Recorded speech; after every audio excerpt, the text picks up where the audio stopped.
You're 18 years old. You grew up in a village high in the mountains. The church bell measured every day of your life.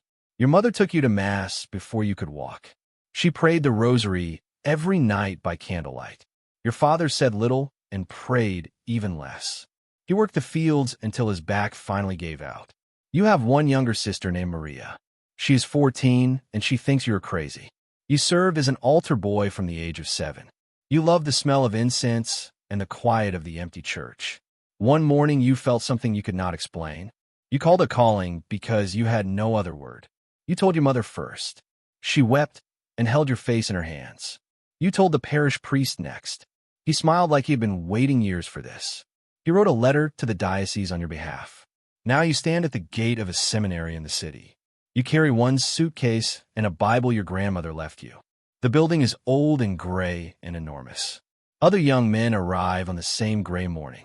They look as nervous as you feel inside. You are assigned a small room with a bed, a desk, and a crucifix. There is no decoration on the walls. There is no comfort anywhere. The day begins at 5 in the morning. You rise in the dark and walk to the chapel. You pray before the sun is even up. You study Latin, philosophy, and theology for hours. You learn the history of the church going back 2,000 years. You learn that faith is not a feeling, but a discipline. The professors are demanding and cold. The schedule is brutal. You scrub floors and wash dishes like everyone else. You are tested constantly, though not always with exams. They are watching to see if your calling is real. Some men leave after only a month. They miss women, freedom, or the lives they left behind. Nobody shames them for walking away. The priesthood is not made for everyone. You miss your mother. You miss her cooking. The food is cold. You eat among strangers. A bell rules you again. A louder bell this time. Lights out at 10 o'clock. You stare at the crucifix. You ask out a question. He answers in silence. The silence brings a strange peace. You confess your doubts. A director hears them all. Doubt is not the enemy. Pride is the enemy. You write it down. You read it often. The hard days come. The calling holds you. It will not let go. You belong to God now. You stay because the quiet voice has not stopped. You write letters home that your mother reads aloud to the whole village. Chapter 2. The Deacon. 6 years have passed since you walked through that gate. You survived the seminary when half your class did not. The bishop laid his hands on your head in the cathedral. Your mother sat in the front row weeping with joy. Maria came too, now 20, and engaged to a young mechanic. You are now a transitional deacon. This is the final step before the priesthood itself. You are the stole across one shoulder like a sash. You can preach the gospel. You can baptize the newborn. You can witness marriages and conduct funerals. You cannot yet say Mass or hear confessions. You are assigned to a parish in a working-class town. The pastor is old and tired and grateful for the help. You visit the sick in their homes. You sit with the dying and hold their hands.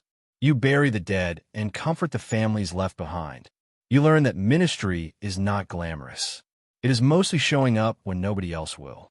You teach catechism to children who would rather be anywhere else.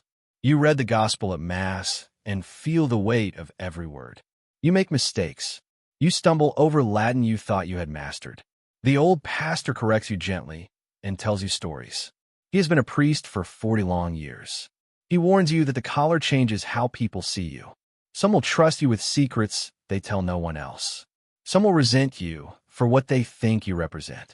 You take a vow of celibacy you do not yet fully understand. You promise obedience to your bishop and his successors. You give up the family you might one day have had. You tell yourself that the church is your family now. You wear black now. Children stare on the street. Old women bless themselves. You are a symbol to them. The weight feels strange. You preach your first homily. Your hands sweat. Your voice cracks once, then it steadies. The words come on their own. A woman says it moved her. You hold those words for weeks. You lure the poor by name. You bring them bread. Maria sends a wedding invitation. You cannot give her away. You bless her marriage instead. You return to the rectory alone. The church is family now. Late at night, you wonder if that will ever be enough. You push the thought down and return to your prayers.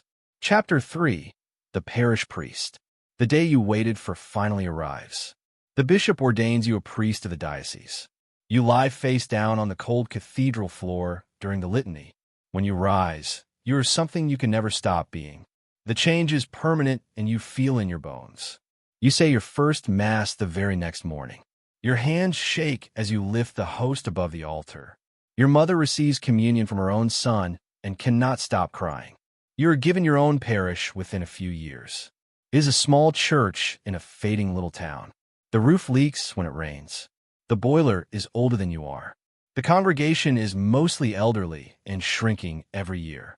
You say Mass every single day, sometimes to a dozen people. You hear confessions on Saturday afternoons. People tell you things they have never told another living soul. Affairs, thefts, hatreds, doubts, and despair. You carry all of it, and you can never repeat a word.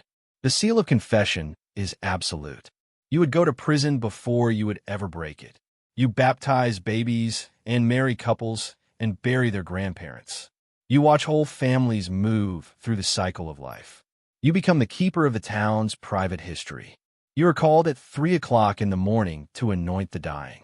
You drive through storms to reach a hospital bed in time. You run the finances of the parish with almost no money. You fix the heater yourself when you cannot afford plumber. You count the collection on Sunday nights at the kitchen table. Your father dies during your 4th year as a pastor. You say the funeral Mass for him yourself. Your voice breaks only once during the final blessing.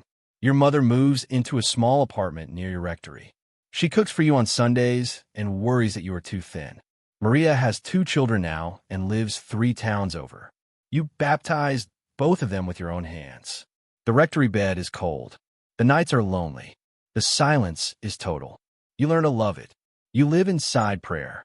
Sunday holds the week together. The church fills and empties. You shake every hand. You remember every sorrow. A young couple loses a baby. You sit with them. You have no useful words, so you simply stay. That is the whole job. You show up. Christmas is the loneliest night. You dine with Mother and Maria. Then you go back alone. You light the candles yourself. No one sees you do it. That is enough for you. You are happy in a way you did not expect to be. But the bishop has begun to notice how well you run things. Chapter 4. The Monsignor. The bishop calls you to his office one quiet afternoon. He tells you that you have a rare gift for administration. He wants to send you to Rome to study canon law. You leave your little parish with a heavy heart. The parishioners throw you a farewell dinner and cry. You arrive in Rome for the first time in your life. The city overwhelms you with its noise and its beauty. You study at a pontifical university near the Vatican walls. Canon law is the legal code that governs the entire church. You learn how marriages are annulled and how disputes are judged. You learn how bishops are disciplined and how priests are removed. You earn your doctorate after years of difficult work. You are awarded the title of monsignor for your service. It comes with purple trim on your cassock and little else. You return home and work inside the diocese offices. You manage tribunals and review cases and advise the bishop. You handle the problems that nobody wants to talk about. A priest accused of misconduct. A parish drowning in debt. A scandal that must be contained quietly. You learn that the church is also a human institution. It is full of saints and it is full of sinners. You see things that test your faith more than any book ever could. You keep your faith anyway because the alternative is despair. Your mother is in her 70s now. Her hands shake and her memory slips a little each year. You visit her every week and read to her from the Psalms. She still introduces you to strangers as her son, the priest. Rome is stone and gold. Every street holds centuries. You walk where saints walked. You pray at the apostles' tombs. It humbles you. Your Italian improves. Your Latin sharpens. You study past midnight. Your classmates are ambitious. Some want power, not God. You see it in their eyes. You swear you're different. You hope it holds. You miss your old parish. You miss the leaking roof. You did not expect that. A parish is a home. Rome is grander, but colder. Grandeur has a price. You're climbing now, whether you ever wanted to or not. The Vatican has begun to learn your name. Chapter 5. The Bishop. The letter arrives from the Apostolic Nuncio in Rome. The Holy Father has appointed you a bishop. You read it 3 times before you can believe it. You are ordained in a ceremony that lasts for hours. 3 bishops lay their hands on your head in succession. You receive a ring, a staff, and a tall pointed mitre. You are now a successor to the apostles themselves. You are given a diocese of your own to shepherd. It contains 100 parishes and hundreds of thousands of souls. You are responsible for every single one of them. You ordain new priests the way you were once ordained. You feel the strange weight of being on the other side. You confirm thousands of teenagers every spring. You travel constantly from one parish to the next. You manage budgets that run into the millions. You close churches that can no longer survive. Each closing feels like a small and personal death. You deal with priests who are struggling, failing, or worse. You must investigate accusations and make terrible decisions. You sit across from victims and listen to their pain.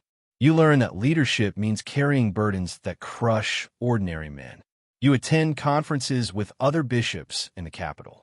You learn the politics of the church, which are real and sharp. Some bishops are holy. Some bishops are ambitious.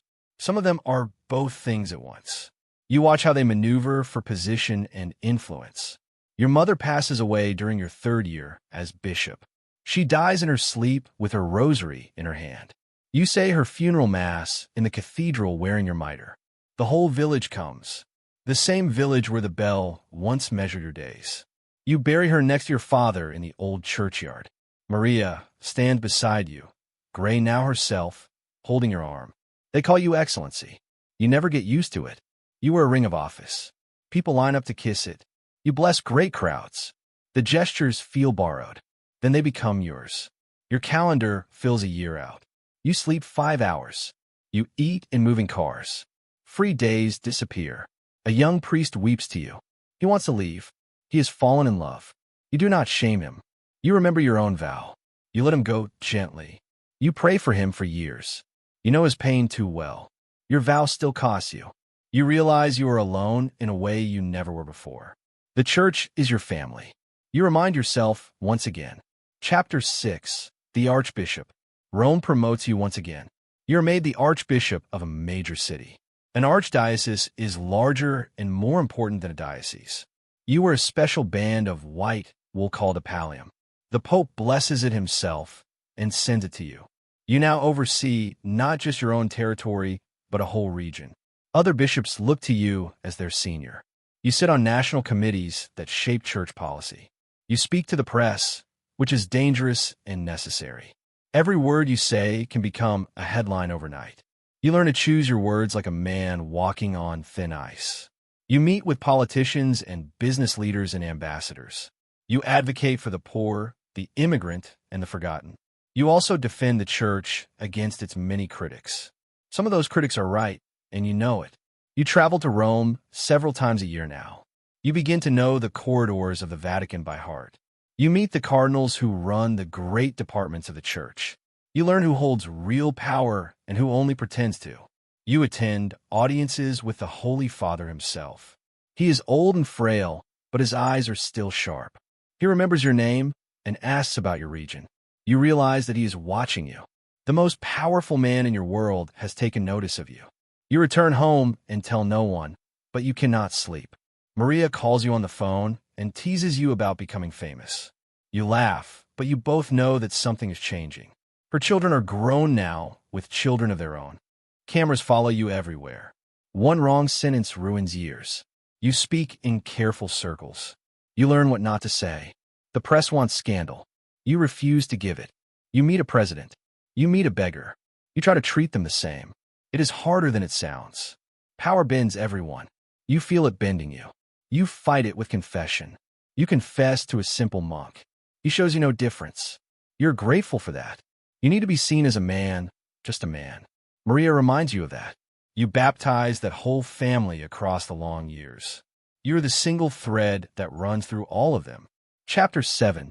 The Cardinal. The announcement comes from Rome at noon. The Holy Father has named you a cardinal of the Church. You will receive the red hat in a ceremony called a consistory. The red symbolizes your willingness to shed blood for the faith. You travel to Rome and kneel before the Pope. He places the scarlet biretta upon your head. You are now a prince of the church. You are one of roughly 200 such men in the entire world. You are given a titular church in Rome as your own. Your name is added to the College of Cardinals. You wear scarlet robes that announce your rank across any room. People kiss your ring now, even old friends. It makes you uncomfortable, but you let them. You are assigned to several Vatican departments called dicasteries. You fly to Rome for meetings every few weeks. You help govern the universal church, not just one region.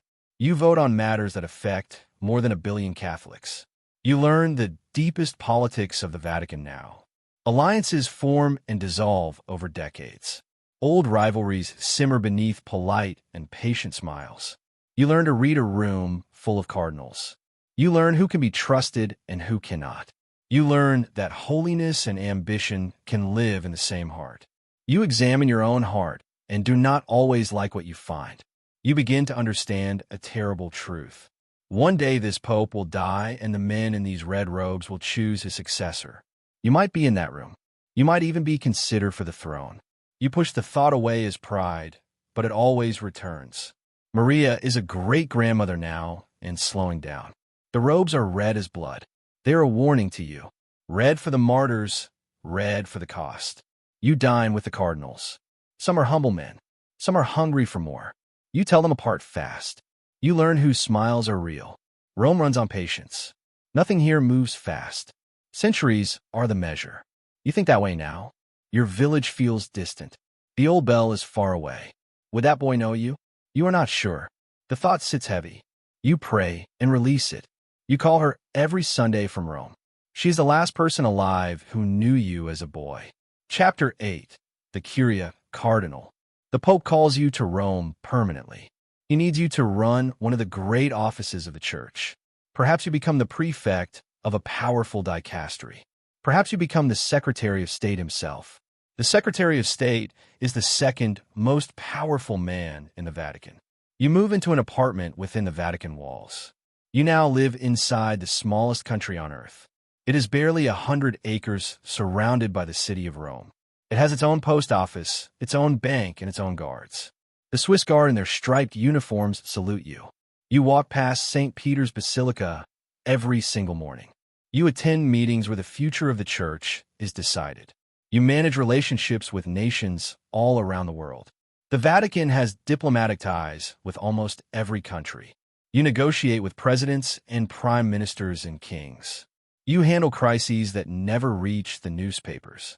A persecuted bishop in a hostile country. A financial scandal that must be quietly cleaned up. A doctrinal dispute that could split the faithful in two. You see the machinery behind the curtain at last. You see the money, the influence, and the ancient bureaucracy. You see good men trying to do right in an impossible system. You see other men using the robes for power and comfort. You learn to govern with a patience that spans centuries. The Church thinks in hundreds of years, not in news cycles. You advise the Holy Father directly now. You sit beside him at the most important moments. You watch his health begin to fail. You watch him grow tired and gray and slow. You know what is coming, and so does everyone around you. The whispering has already begun in the quiet corridors. Some of those whispers are about you. Maria dies that winter, the last of your blood from the old village.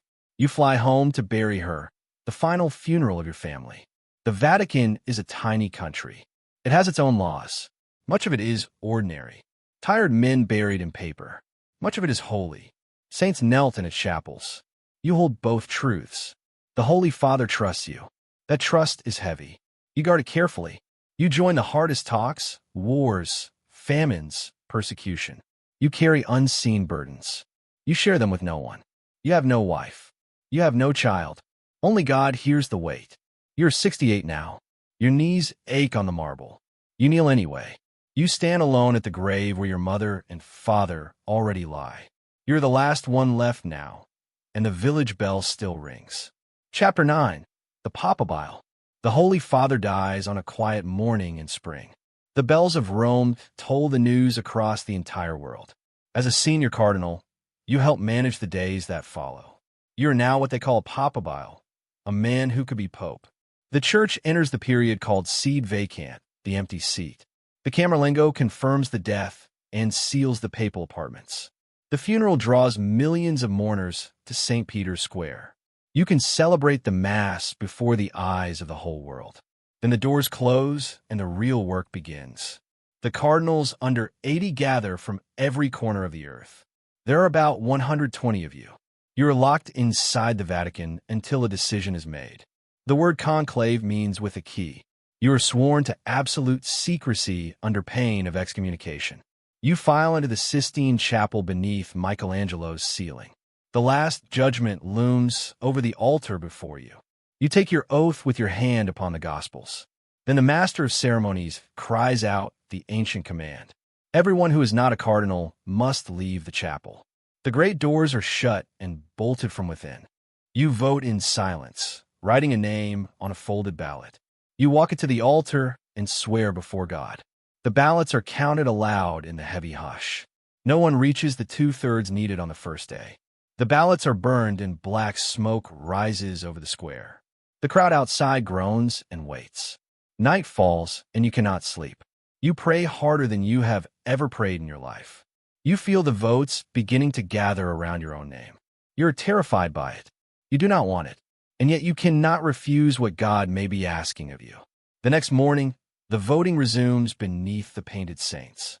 Round after round, your name climbs higher and higher. The world watches a chimney. Black smoke means not yet. White smoke means a father. You watch from inside. You know what they do not. You know whose name rises more and more. It is yours. Your hands are cold. You did not ask for this. No honest man does. The throne is a cross. Everyone here knows it. You look up at the ceiling. Adam reaches for God. You feel small. You always have. Maybe that is why, or you will soon learn. You bow your head. You wait for the will of God. You feel the eyes of the other cardinals turning toward you. The weight of 2,000 years settles onto your shoulders. Chapter 10. The Supreme Pontiff. The final ballot is counted. Your name is read aloud, and the chapel falls completely silent. The dean of the college turns to you and asks the ancient question. Do you accept your election as Supreme Pontiff? Every man who ever sat on this throne had to answer in this same trembling moment. You think of the village bell, your mother's rosary, your father's silent prayers, and the long road here. You whisper a single word. I accept. They ask what name you will take, and you choose a saint you have loved since boyhood. The cardinals approach one by one to pledge their obedience to you. You are no longer the man you were an hour ago. You're dressed in white in a small room they call the Room of Tears. Now, at last you understand the name. The senior cardinal steps onto the balcony above St. Peter's Square. He proclaims the ancient words to the waiting world. Habemus Papam. We have a pope. 100,000 people roar up out of the darkness below. Then you walk out onto that balcony, and the roar becomes a wall of sound you feel in your chest. You raise your hand and bless the city and the world. You are now the spiritual father of more than 1 billion souls. You are the Bishop of Rome, the successor of Peter, the vicar of Christ on earth. You hold a power that no army and no fortune can ever match. And yet you have never felt so small. You move into the papal apartments, or perhaps you refuse them and stay somewhere simpler. The whole world watches every word you speak and every gesture you make. You meet kings and presidents who come to kiss your ring. You wash the feet of prisoners and embrace the sick and the dying. You carry the scandals of 2,000 years and the hopes of the living all at once. You sign documents that will guide the faith for generations after you are gone. You are never alone, and yet you are lonelier than you have ever been. There is no one above you now to confess your own doubts, to accept God Himself. You are 75 years old, and the boy from the mountain village has reached the top of the world. You think of Maria, of your mother and father, and of the old pastor who first believed in you. None of them lived to see this day.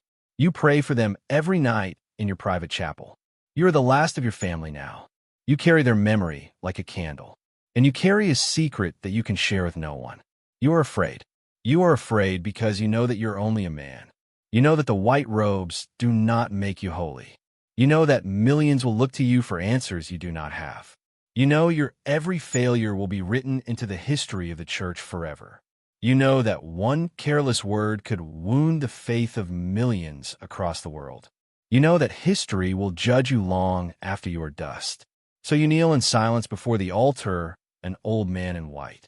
You ask for the strength to carry a weight no human shoulder was ever built to bear. The bells of Rome ring out across the 7 hills. They are ringing for you now. You think of a smaller bell long ago in a poor mountain village. The same bell once called a barefoot boy to morning mass.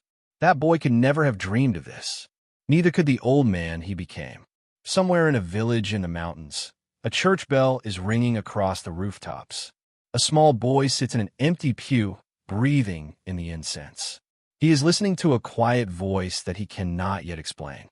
He does not know the road ahead, the seminary, the loneliness, the burdens, or the throne. He only knows that something is calling him.